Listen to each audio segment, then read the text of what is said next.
बिस्मिल्लाहिर्रहमानिर्रहीम, अस्सलाम वालेकुम। Welcome to my YouTube channel. उम्मीद है आप सब लोग खैरियत से होंगे। आज की वीडियो हमारी बहुत ही एक सेंसिटिव टॉपिक पे है, ब्रेस्ट के हवाले से है। सबसे पहले हम लोग पब्लिक अवेयरनेस के हवाले से बात करेंगे, उसके बाद हम लोग डिटेल से जो है अल्ट्रासाउंड पे जो है हमारी नॉर्मल फाइंडिंग्स, और उसके अलावा जो है किस तरह से हमारे पास अपीयरेंस अगर आएगी तो हम लोग उसको सस्पिशियस कंसिडर करेंगे, इसके बारे में हम लोग बात करेंगे। सबसे पहले हम लोग बात करते हैं कि अल्ट्रासाउंड जो है वो क्यों ज़रूरी है।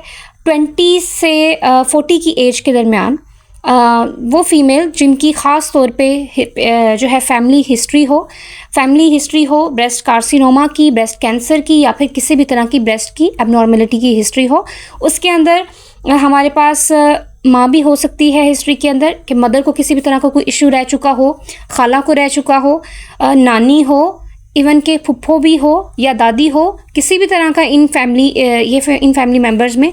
उसके अलावा जो है मेल के अंदर बहुत ही रेयर होता है, लेकिन पॉसिबल है मेल के अंदर भी एबनॉर्मेलिटी होना ब्रेस्ट के अंदर। ख़ास तौर पे ब्रेस्ट जो है वो कैंसर जो है वो मेल में भी हो सकता है। तो इन वो पेशेंट जिनकी फैमिली हिस्ट्री है, जिसकी डिटेल मैंने अभी बता दी है, उस केस के अंदर जो है वो ख़ास तौर पे ब्रेस्ट अल्ट्रासाउंड करवाना 20 to 40 की एज में बहुत ज़्यादा ज़रूरी है, ताकि पता लगाया जा सके किसी भी तरह की कोई एबनॉर्मेलिटी तो नहीं है। उसके अलावा बात करते हैं हम लोग 40 एज के बाद जो है वो मेमोग्राफी, जो कि एक किस्म का एक्सरे होता है ब्रेस्ट का, वो ज़्यादा जो है वो फ़ायदेमंद होता है।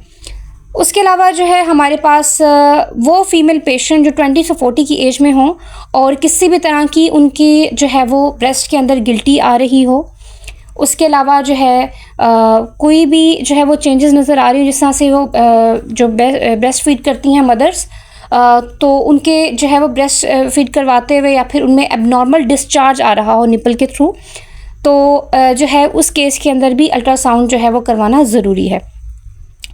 अब जो है हम लोग बात करते हैं अल्ट्रासाउंड के हवाले से। तो अल्ट्रासाउंड जो है एक मोडेलिटी है जिसके अंदर हम लोग बहुत ही डिटेल के साथ फाइंड आउट कर सकते हैं, किसी भी तरह की एबनॉर्मेलिटी का पता लगाया जा सकता है कि क्या ये चीज़ जो नज़र आ रही है क्या ये नॉर्मल है या एबनॉर्मल है। कुछ चीज़ें हमारे पास नॉर्मल बिनाइन होती हैं, जो हमारे पास ख़तरे से खाली होती हैं, जिनमें अंदर आ जाता है हमारे पास फाइब्रो एडिनोमा आ जाता है। उसके अलावा जो है सिंपल जो है ब्रेस्ट सिस्ट है वो नुकसान नहीं देती। उसके अलावा जो है इन केसेस के अंदर भी हमारे पास फॉलोअप स्कैन, यानी कुछ 6 महीने के बाद या फिर साल बाद, कम से कम 6 महीने के बाद जो है उसको दोबारा से अल्ट्रासाउंड करवाना ज़रूरी होता है, ये देखने के लिए कि क्या उसका जो साइज़ है वो पहले ही जितना है या उससे जो है वो बढ़ रहा है, और उसकी क्या कंडीशन है कि कहीं वो ख़तरे की तरफ तो नहीं जा रहा। उसके अलावा जो है हम लोग एनाटमी की बात करते हैं फीमेल ब्रेस्ट की। फीमेल ब्रेस्ट जो है वो डिपेंड करता है कि एडल्ट है या फिर एजड पेशेंट है। अब जो एडल्ट फीमेल्स हैं उसके अंदर जो फाइब्रोग्लैंडुलर टिशू है वो ज़्यादा होता है as compare to fat tissue, और जो जैसे जैसे एज जो है वो बढ़ती जाती है और 40 क्रॉस करती है फीमेल, तो हमारे पास जो फाइब्रोग्लैंडुलर टिशू है वो रिप्लेस होना शुरू हो जाता है फैट टिशू के साथ। तो फैट जो है वो ज़्यादा होता है एजड पेशेंट के अंदर। तो अब नॉर्मल अपीयरेंस की बात की जाए तो उसके अंदर भी फर्दर जो है वो जो है हमारे पास कैटेगरीज आती हैं, जिसके अंदर अनमैरिड पेशेंट है तो उसकी जो है, जिस तरह से यहाँ पे अभी हमारे पास जो केस है वो 24 ईयर्स ओल्ड फीमेल पेशेंट है जो कि अनमैरिड है, तो हमें नज़र आ रही हैं। जो लैक्टेटिंग मदर्स हैं जो अपने बच्चों को दूध पिलाती हैं, उनके अंदर हमें प्रोमिनेंट जो है वो डक्ट नज़र आएंगी जो कि नॉर्मल होगा।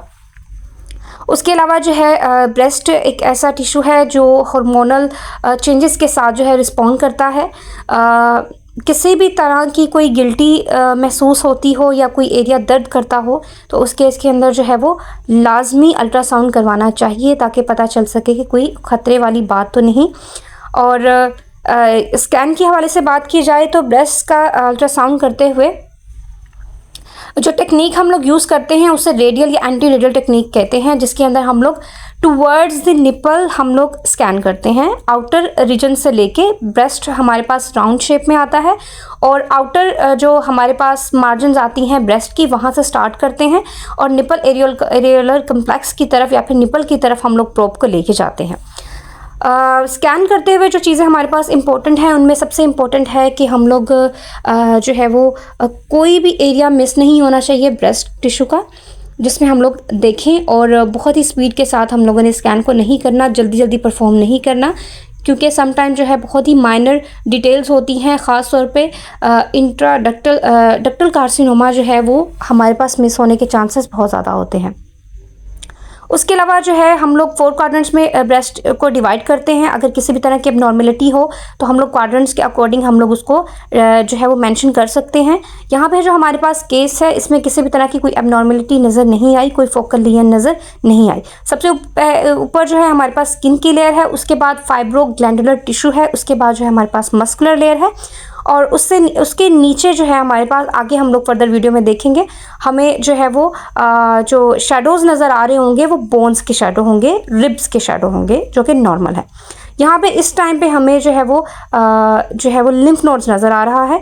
यहाँ पे ब्रेस्ट के 4 क्वाड्रेंट्स के अंदर हम लोगों ने एक एक इमेज लिया हुआ है। उसके अलावा जो है ब्रेस्ट के साथ साथ जो है हम लोग एक्जिला को डिटेल के साथ देखना बहुत ज़्यादा ज़रूरी होता है, क्योंकि जो लिम्फ नोड का साइज़ है वो रिफ्लेक्ट करता है कि जो ब्रेस्ट के अंदर चेंजेस हैं क्या वो बिनाइन है या मैलिग्नेंट है। ख़ास तौर पे अगर जो है वो मैलिग्नेंट केस के अंदर हमारे पास लिम्फ एडिनोपैथी नज़र आती है। यहाँ पे हमारे पास 8.8 mm का साइज़ नज़र आ रहा है, लेंथ नज़र आ रही है राइट ब्रेस्ट के अंदर लिम्फ नोड की। यहाँ पे हमारे पास लेफ़्ट ब्रेस्ट है, जिसको हम लोग डिफरेंट एंगल से हम लोग इसको देख रहे हैं। और इसी तरीके से हमारे पास जो लेफ़्ट एक्जिला के अंदर हमारे पास जो लिम्फ नोड नज़र आ रहा है उसकी हम लोग मेजरमेंट्स हम लोग देखते हैं। तो हमारे पास इसकी जो मेजरमेंट्स आ रही हैं वो आ रही हैं 9 mm पे। अब जो 1 सेंटीमीटर तक जो है वो नॉर्मल साइज़ होता है एक्सिलरी लिम्फ नोड्स का, जो एक्सिला के अंदर लिम्फ नोड्स होते हैं उसका ही नॉर्मल साइज़ होता है। 1.2 सेंटीमीटर या 1.3 सेंटीमीटर के अगर हम लोग 2 या 3 हमें लिम्फ नोड नज़र आते हैं तो हम लोग उसको सस्पेक्ट करते हैं मैलिग्नेंसी के लिए। और उसके अलावा अगर एक भी लिम्फ नोड है वो 1.5 सेंटीमीटर का नज़र आ रहा है तो हम लोग इसको, या 1.5 सेंटीमीटर से ज़्यादा है तो हम लोग उसको जो है वो मैलिग्नेंट के लिए कंसिडर करते हैं, जिसके अंदर उसकी जो है वो हमारे पास FNAC लिम्फ नोड की बहुत ज़्यादा ज़रूरी है। Thank you so much.